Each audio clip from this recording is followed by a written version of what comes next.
The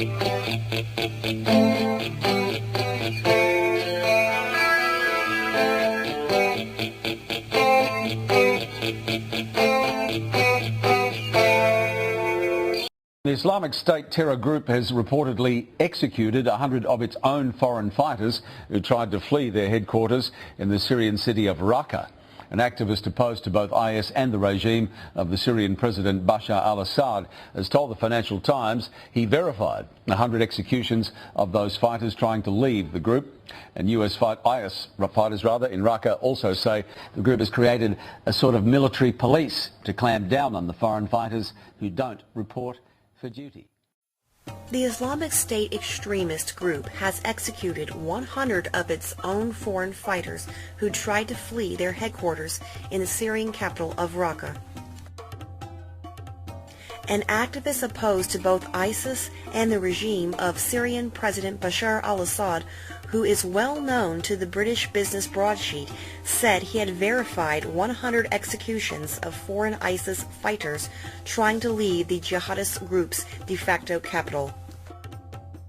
ISIS fighters in Raqqa said the group has created a military police to clamp down on foreign fighters who do not report for duty. Dozens of homes have been raided and many jihadists have been arrested. Some jihadists have become disillusioned with the realities of fighting in Syria.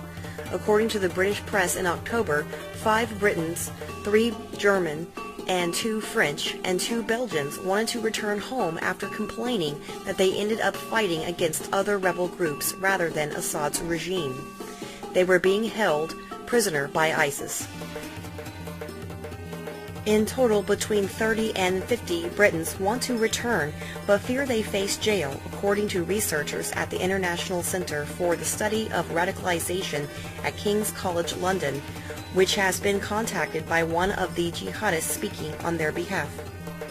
The United Nations' most powerful bodies unanimously approved a resolution aimed at, against jihadist volunteers who joined the ranks of extremist groups like Islamic State. On Wednesday, President Obama addressed the General Assembly, during which he defended the US-led military campaign in Iraq. Let's go live to our team's report now. She's in New York. Marina, hi there. When I last looked just a couple of minutes ago, Her Excellency Cristina Fernández de Kirchner was speaking. We've already heard, though, of course, to kick it all off, Barack Obama, and shortly after he spoke, a resolution was unanimously passed, wasn't it? Take us through what's happened over the last hour or so. That's right. We've heard from many leaders or foreign ministers seated around the Security Council at this moment. We're hearing from Rwanda now. The French president spoke earlier, and before him, President Barack Obama, who is presiding over this special session within the Security Council.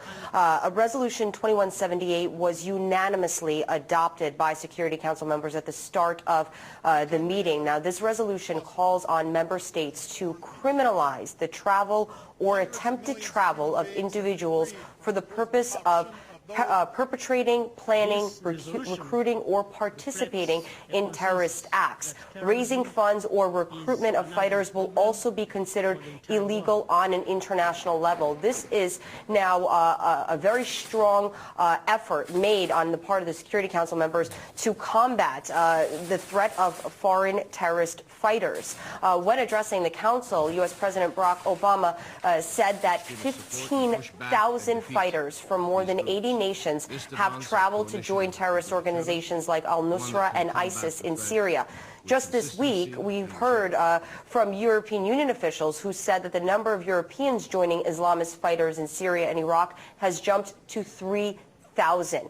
And roughly 100 American citizens have reportedly used their passports to travel overseas to assist terrorist groups and extremist groups. Now, this dangerous phenomenon crosses all boundaries. The bigger concern here for all parties is that their own citizens will eventually return back home to their own country and carry out attacks that they learned while training or assisting extremist groups overseas.